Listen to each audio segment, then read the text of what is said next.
So hello guys, it's been a day since I spoke with you. This is just a quick video of what happened yesterday, and like you've read from the title, choose your battle. This applies to women, to men, to humanity in general.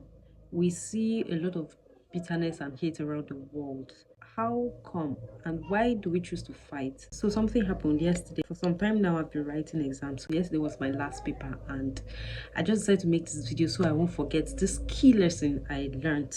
I've been writing exams and being a mom with 3 children. I dropped my kids with someone and off I went to school to write my exams. I finished my exams, and then the rain just started falling heavily. So we had to wait.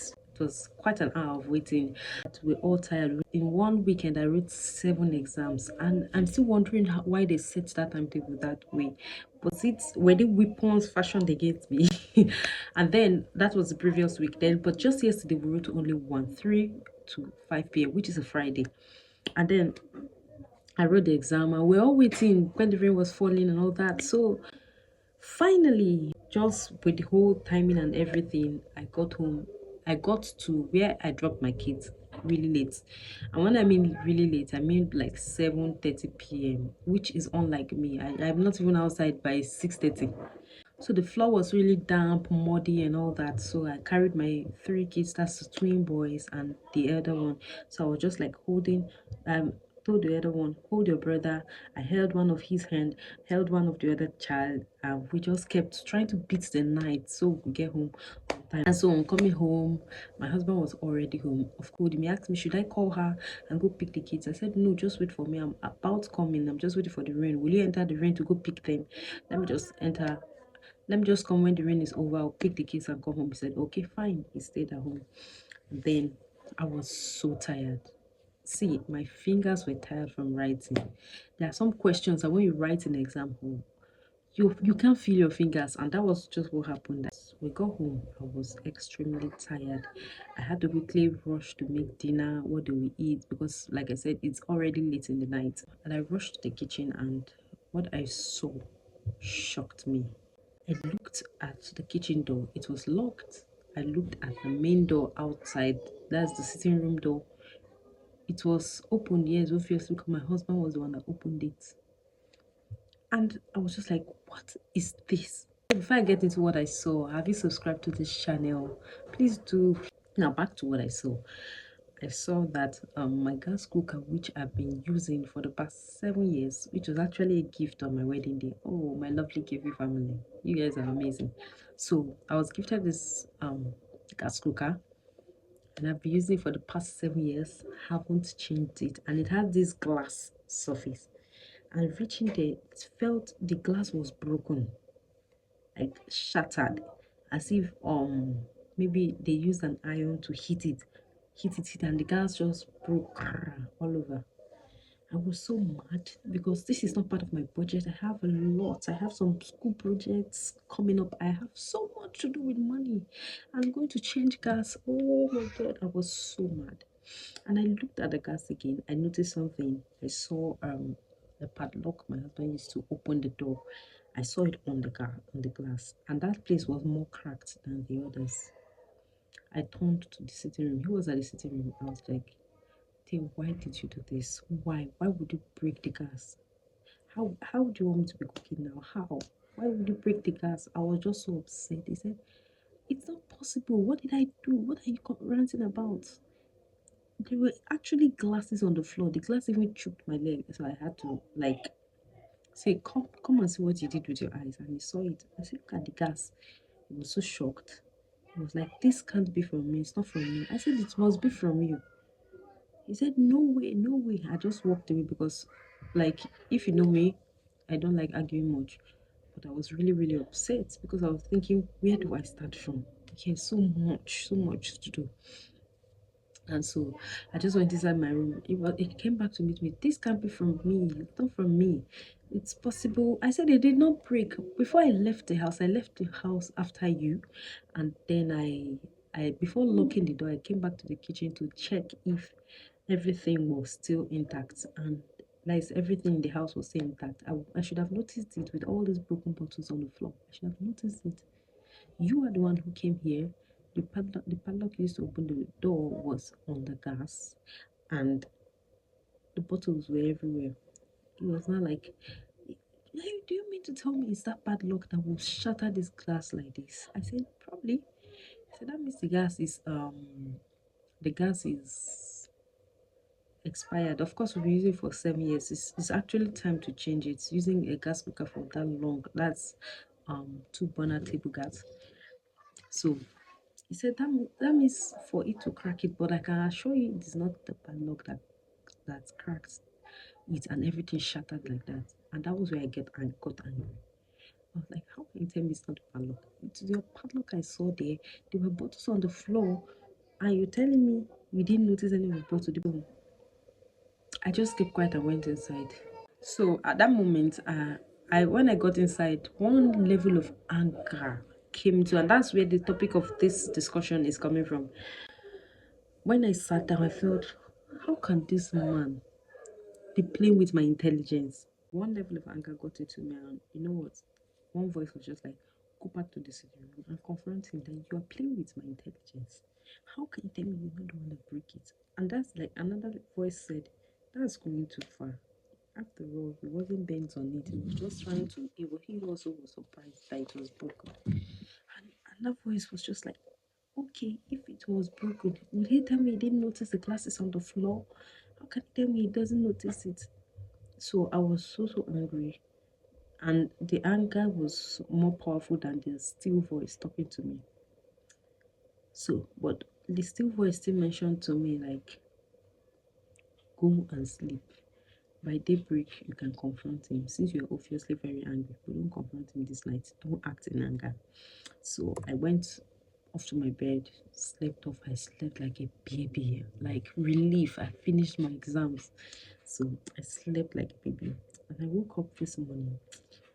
I was so reluctant even to say good morning to my husband. And then I went over to I went over to the kitchen. Let me prepare breakfast for the kids because time has gone and it's weekend. So I started preparing. And that still voice still said, the harsh voice within me said, ask your husband about that matter yesterday. The still voice said, just finish your cooking. Do it at the right time. And then I was just like, oh, well, after cooking, as I was cooking, the still voice was still persistent. Please break this tension. Just talk with him. I was like, hey there, good morning. And he was like, morning, how was your night? I said, fine. And I continued cooking. And then I mentioned something that happened in school, and he laughed about it. I wanted him to ease up, and me too, I ease up because he was so quiet, because seeing the way I was so angry before I went to bed. So I wanted to bring up the matter after I saw that he laughed about what I said. And then I just kept quiet. The next thing, he himself, he himself now said, you know what? We have to get a new gas. Well, we need a temporary one we can use till June because I want us to get a bigger one. This was unplanned for, but we have to think of a way. I'm going to get it. And I was shocked, surprised. Like, this is something I was about to grant. Like, why you're playing my intelligence, you're doing all that, this and that. And he himself, I think he later realized that this lady didn't say anything to you. She's really hurt by what happened. And he too, maybe later realizing that actually, yes, he was still on his work shoes, so he wouldn't have noticed photos. But then the padlock and everything, my arguments the previous night made sense. And so he was just on his own, he just mentioned it, and that quenched the whole tension because I was ready to give fire and brimstone. I was ready to give fire and brimstone with the way I was feeling. And here I was receiving the news I wanted. I'll get a new one. I have to get it as soon as possible. I've started checking for the prices so we can place order. And this got me, the still voice later spoke to me because within every human being, there are two voices contending. Some are even more. The voice of calmness, the voice of violence. And sometimes that voice might even be the voice of Satan, the violence voice. But sometimes That voice is a strong voice that makes you take tough decisions, that guides you.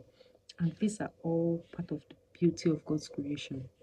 So now, between that conversation within myself, I was just like, imagine if I didn't listen. Imagine if I blew it up because I was really, really angry. Imagine if I blew it up, I started talking in that way, I'll end up disrespecting him. I'll end up saying things I shouldn't say, and it might even spoil the tension throughout. It might even spoil our communication throughout the weekend. And that is where rift begins. So now, that is something that has always happened to me. Like, choose your battle. I always hear that voice. Also, that still voice once in a while, it tells me you don't have to react this way. I can be very harsh. I can be very strict. But there are times where I am condescending. I choose my battles. If it's something that would defame me and I need to clarify, I will come out and talk. But if it's something that has nothing to do with my personality, it will not defame anybody else. Why should I be fighting about this? Say your truth and let it go. Must you fight? I see a lot of women that they're turning fire and brimstone on their home. I know of a woman who, if her husband does not drop money for food, he's not going anywhere. And like the tension, in fact, there are two women. One is currently doing it. There's one I already know. The husband practically left her because she will stay at the door. You're not going anywhere. We are not going anywhere. If you don't do this, you're not going anywhere. That continued for long, and then the man got fed up and left the house, left her with 3 kids, which is insane. I don't even support that man. How can you leave 3 children with a woman? That is mean, very mean. And this woman had no major work. She was teaching, and you know how schools in Africa pay. They pay very, very little, even lower than $100 for a whole month. Imagine that level of I don't even know how to describe it because that man is insane. But then again, the role, the battle she refused to choose, the battle she chose was to make life a living hell. Yes, this person wronged me, I must deal with the person back. That battle has led to a very deep pain, to the extent that she has to beg some people before she can feed her children. It is serious. It is choose your battle. Choose your battle. That man deserves to be, in fact, that man deserves to face the law, like the consequences of his actions. I don't know why she's still taking everything with levity, honestly. There's another woman I know, she's currently doing that to her husband now. If you don't drop money for food, you're not leaving this house. If you don't drop this, if you don't do this, rather than sitting down, what can we do? How can both of us work and make this marriage work? Yes, you might bring the larger chunk of the money. This is how what the business I will start, and this is how I will be able to support the family. Probably I'll take care of cooking stew, soup, and you bring money for staple food, and you pay money for school fees, and I take care of their shoes, their clothes. Where they should sit down and deliberate, it's a ton of war. You are in your office as a man, and because you have so much pride in you, you just want to battle with everyone that challenges you. If someone says something, if you've not given them reply, you're not okay. My own case, I was really, really upset. I know you might hear this story and be like, why are you so upset? There are so many things I thought about, the expenses I have hanging on my neck, and I still have to do what I have to do in the family. He has to do what he has to do in the family financially, and our status financially. I was just like, how am I going to survive this time? So that anger, I wasn't really extremely angry. I was upset at first, but it became anger when he said, this can't be from me. And that was why I got really, really angry. But instead of replying, something held me back. That still voice inside of you is you have silenced it to the extent you don't listen to it, and then it stops talking to you. That means your heart is very strong. It is steered. You have a reprobate mind, because the Bible says what they wanted to do things their own way, and God gave them to a reprobate mind. That voice, that still voice cautioning you, is the voice of God. That person in the office, making life unbearable, or that person in your group that want to scatter the hard work you've put in, and you said you must fight that person, be careful, because that person might be working against you, but he might work for you tomorrow. I had an issue of a lady, even in this school I'm going. I'm actually a course rep, and doing this course rep thing with 3 children, it's not easy. But then none was willing to go through the stress, because now most of us are married people, so they were not ready to go through the stress of being course rep. So I was the one who took the stress of being course rep, and then this particular woman just decided suddenly, like, I'm her problem, reporting me to lecturers. Mind you, I don't report anybody to lecturers. Highest, if they do something I do not like, I message them in the group and I complain bitterly. But I've never ever reported anyone to any lecturer.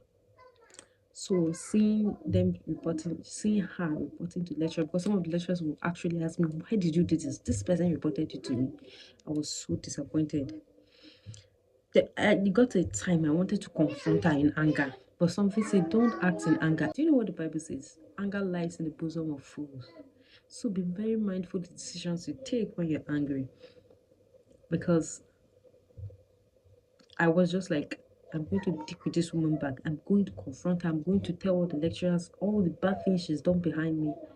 But something just told me, this is not you. This is not your identity. So why would you do that?